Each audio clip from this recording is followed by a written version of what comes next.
¿Alguna vez has escuchado a alguien decir que algo pasó a mejor vida o que está más pelando que rodilla de chivo? Bueno, estos no son más que ejemplos de cómo podemos utilizar la lengua para suavizar o intensificar lo que queremos decir.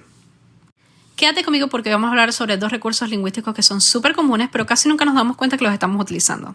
Y sí, te estoy hablando sobre los eufemismos y los difemismos. Estas son formas que revelan muchísimo sobre nuestras intenciones, nuestros valores e incluso el contexto social y cultural en que nos movemos. Te voy a explicar qué son, cómo funcionan y por qué son importantes desde el punto de vista semántico, con ejemplos venezolanísimos. La Real Academia Española nos indica que el eufemismo es la manifestación suave o decorosa de ideas cuya recta y franca expresión sería dura o malsonante. Y sí, este recurso lingüístico se utiliza para evitar términos que pueden resultar ofensivos, desagradables o socialmente inaceptables. Es decir, que suaviza la realidad, ya sea por razones de cortesía, diplomacia, pudor o sensibilidad social. Los eufemismos son términos o expresiones que podemos encontrar en el habla cotidiana. De hecho, a veces son tan comunes que seguro los has escuchado en conversaciones con amigos o familiares e incluso quizás los has dicho de forma súper inconsciente. Por ejemplo, seguramente has oído a alguien decir dar a luz en lugar de parir o que alguien va a hacer sus necesidades en vez de simplemente decir que va al baño. También es común escuchar que alguien es poco agraciado para evitar decir que es feo o que a alguien le gusta el trago en lugar de llamarlo alcohólico. Que alguien tuvo un desliz en vez de admitir una infidelidad o que alguien tiene lo suyo para decir que es atractivo sin caer en la sexualización directa. También hemos escuchado que a alguien se le fueron las luces para evitar decir que perdió el control o se volvió loco, que está en malos pasos para no afirmar que está metido en cosas ilegales o que le falta calle para suavizar el hecho de que es una persona inexperta o ingenua. Y así como esos ejemplos, hay muchísimos más. También podemos encontrar este recurso lingüístico en trabajos literarios, como cuando Rómulo Gallego se refiere a Doña Bárbara como la devoradora de hombres para no llamarla... No es esa palabra que están pensando. Realmente es para no decir que es una mujer manipuladora, perversa, sin escrúpulos. Y bueno, que utiliza la seducción para corromper a los hombres. Bueno, que esa es la palabra que estaban pensando. Pero Rómulo Gallegos lo hace con la intención de encapsular lo mítico, lo poderoso y peligroso del personaje sin reducirla a un simple insulto. Es una forma poética de decir mucho sin decirlo directamente. Y de eso se tratan los eufemismos. A mí no se me escapa ningún semental que me interese. Los sementales que no le interesan, ¿qué les hace? ¿A esos? Si se portan bien, les abro la reja y les doy campo abierto. Y si se portan mal y me traicionan, a esos los sacrifico.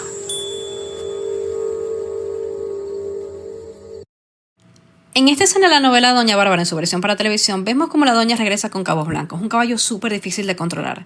Pero como siempre, ella se impone, lo logra atrapar y cuando por fin regresa a su finca, lanza estas declaraciones. En especial ella menciona el término semental, que literalmente significa caballo reproductor. Pero si nos fijamos bien en cómo lo dice y en todo el contexto de la escena, en especial considerando el resto de las cosas que ella dice, ¿ustedes realmente creen que está hablando de un caballo? ¿O más bien es como una amenaza disfrazada? Verán, cuando la doña habla de semental, no está hablando de caballos, está hablando de hombres. A mí no se me escapa ningún semental que me interese. Los En sementales especial que no de le este hombre. interesan. Si se portan bien, les abro la reja y les doy campo abierto. Cuando dice campo abierto es una expresión que suaviza la idea de darles libertad, ventajas, beneficios, en lugar de decir que los va a premiar o que va a dejar que hagan lo que les dé la gana. Y si se portan mal y me traicionan, a esos los sacrifico. Y cuando ella menciona que los sacrifican, no está hablando literalmente de matar, sino de deshacerse de ellos, de arruinarlos, de despedirlos, ya que está hablando sobre hombres que trabajan para ella. Así que si su respuesta fue que se refería a una amenaza disfrazada, están en lo correcto, especialmente porque esta es la escena que continúa lo que ya vimos anteriormente.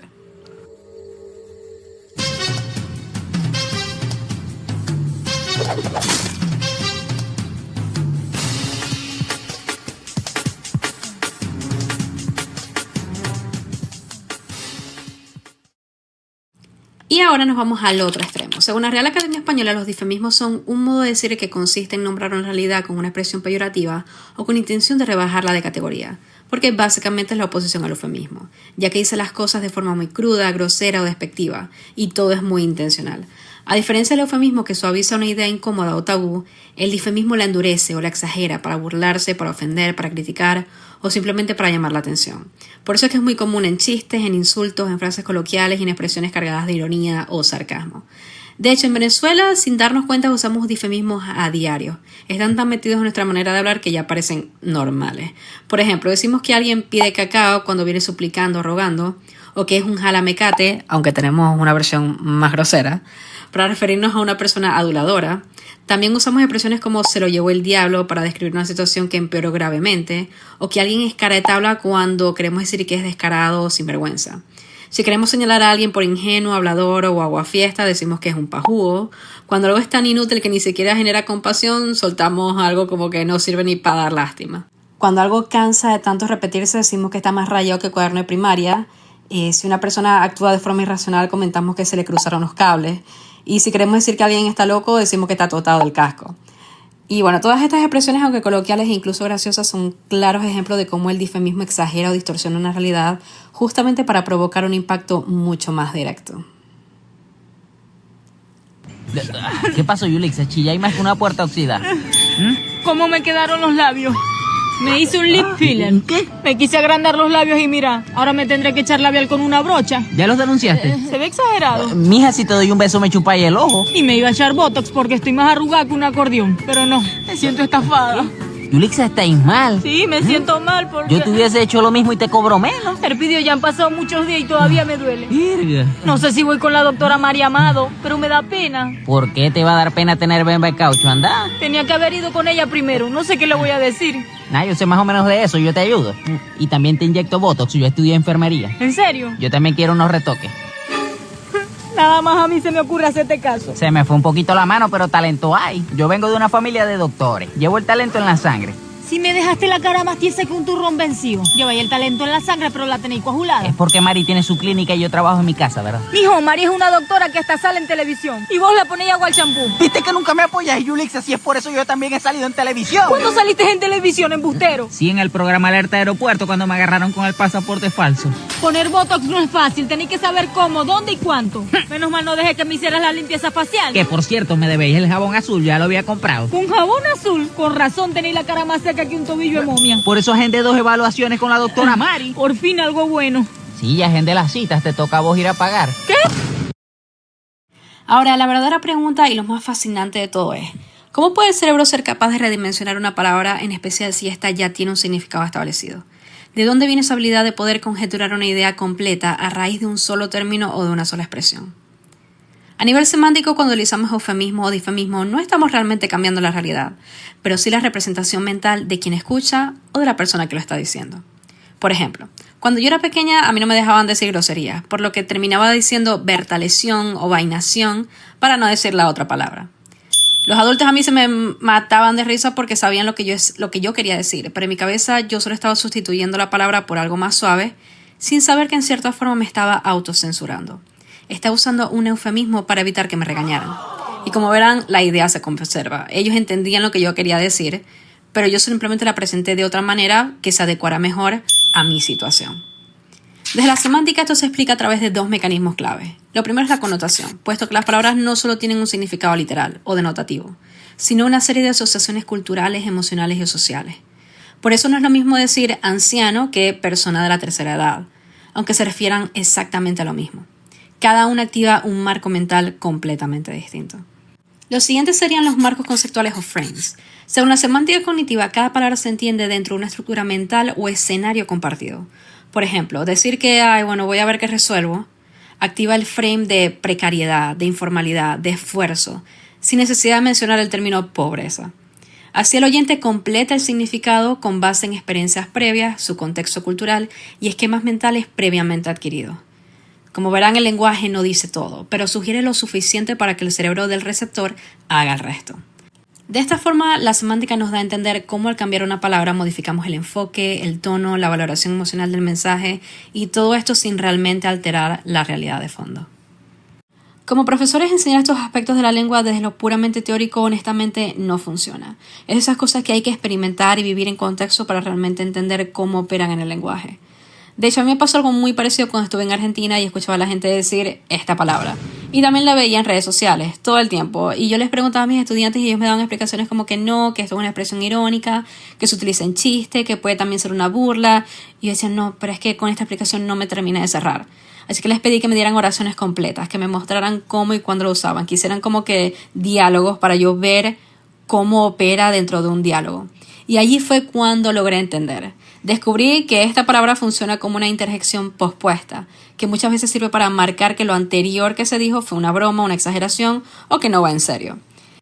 Y esto me dejó una lección muy clara. La teoría necesita del contexto, sobre todo cuando trabajamos con fenómenos como el eufemismo o los difemismos que son profundamente culturales, emocionales y sociales.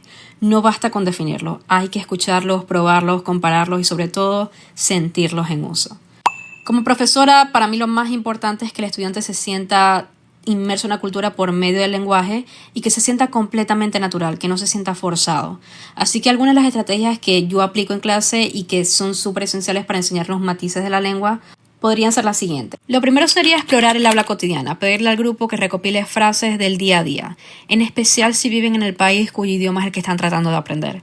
Lo siguiente es cambiar el registro, comparar cómo se dice lo mismo en diferentes contextos, ya sea en una reunión familiar, en una consulta médica, en un noticiero y muchos otros ambientes más.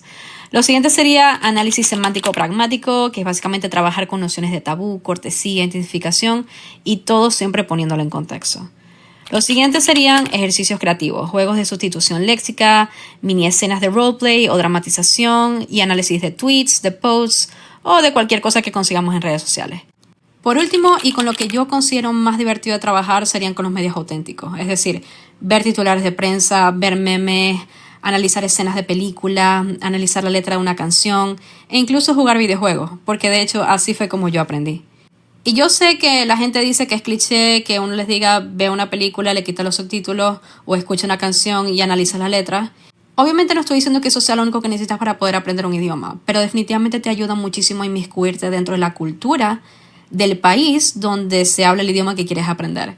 Y obviamente al tener un mayor entendimiento de la cultura de estos países, es mucho más fácil entender la gramática, el vocabulario y el millón de cosas más que hacen un idioma un idioma. A raíz de haber hecho la investigación para este video me di cuenta que le podemos encontrar difemismos y eufemismos en todos lados. Y ahora no hay nada que yo vea, escuche o lea que no diga aquí debe haber algo. Así que hoy les voy a traer un par de ejercicios para ver si ustedes también pueden cazar estos recursos lingüísticos. Aquí vamos. ¿Y si vamos por otro café? Pero Ginny, este es tu tercer café. Bueno, pero ¿quién eres tú, la policía del café? No, chamo, y el papá de mí me dijo nada que me dejas Pero escribir. Ginny, ¿por qué te está temblando ese ojo? No le pares bola, es por la cafeína. Ay, se me aflojó el barro. Ayúdame a conseguir un baño ya. Ginny, no debiste tomarte 3 cafés. El novio de mi prima tiene 6 dedos en un pie y mi tía le dice el Yernóbil. Está muy bueno, la verdad. Y este maldito verano que me tiene dolidas las manos en mi cama sudando por ti. Yo no pienso vivir, pues son los mismos engaños que ahora sé detectar con los años. Y la dura lección que aprendí es que no espero más por ti. Nunca había pensado que tu socio puede ser un sucio que por un negocio te puede dar chuzo. Mi brazo me dice que el amor me llevará lejos, pero el odio me enseñó a ser un lince, nunca un pendejo. Me la suspiro, yo no voy a dejar mi familia, mis amigos, mi vida, mi mundo. No, Verónica, no. Lo que tú no quieres es dejar a Cacique. Tú lo que quieres es aprovechar cualquier descuido mío para acostarte con él. Pero no me da la gana, no te lo voy a permitir, porque resulta que ese hombre ahora no es el novio mío, es el marido mío. Usted no lo va a creer, pero hay escuelas de perros y les dan educación. Pa' que no muerdan los diarios, pero al patrón. Hace años, muchos años, que está mordiendo el obrero. Basta ya de ausencia, angustia y perdón. Ya no quiero penas, ni barrigas, ni ilusión. Aún tengo fuerzas, también juventud, y un poco de vergüenza para afrontar mi esclavitud. Prefiero que te vayáis y que no volváis jamás. Yo puedo criar y no sé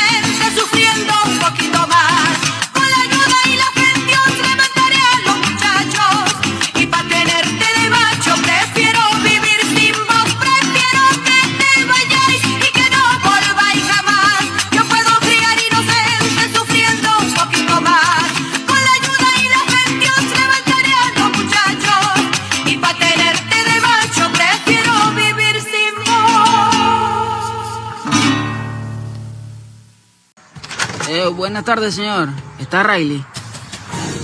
¡Un samuro! ¡Samuro! ¿Qué intenciones tiene esa pinta de malandro? presentó? ¿Qué hace el cabeza de brócoli ese aquí? Dijo y que se iban a comer los mejores pinchos en Carolina del O Sur. sea que él viene para acá es a meter publicidad. Es atrevido. Velo, se ve más peligroso que un tiroteo en un ascensor. Ahí debe estar planeando su próximo atraco. ¿Y usted? ¿Quiere que le traiga algo? ¿No quiere comprar con unas arepas de pabellón o unas hamburguesas? ¿O unas cachapas full queso? Se me hizo agua la jeta. ¡Ese es malandro! Ah, ¿me queréis comprar? Dale con todo. No, sino que como vamos para Pinchos Grill. Pregunto, pues. Aguanta. Pinchos Grill. En Greenville, sí, Isa. Los pepitos de ahí. Ey, no juegan. Y los patacones. Ey, ya se me hace acordar a Maracaibo. La la la la la la la la la la la la la la la la. Nos vemos. Qué muelle. Hasta luego. Nosotros sí somos broyeros. Lo hiciste bien, Erpidio. La mirada, ya. Ya empezó el vergüenza. ¿Qué se cree, Mario Casa? Será Mario Rancho. Oh my god, I'm totally bugging. Your man Christian is a cake boy. A what? He's a disco dancing, Oscar Wilde reading, Streisand ticket holding friend of Dorothy. Know what I'm saying? No way. He's gay. Not even. Yes, even. He does like to shop share, and the boy can dress. Y hasta aquí llegó este video. Muchísimas gracias por acompañarme y espero que a partir de ahora también empiecen a leer entre líneas cuando escuchen o usen estos recursos lingüísticos. Porque cada palabra que suena distinta lleva detrás una carga semántica que nunca es mínima. ¡Adiós!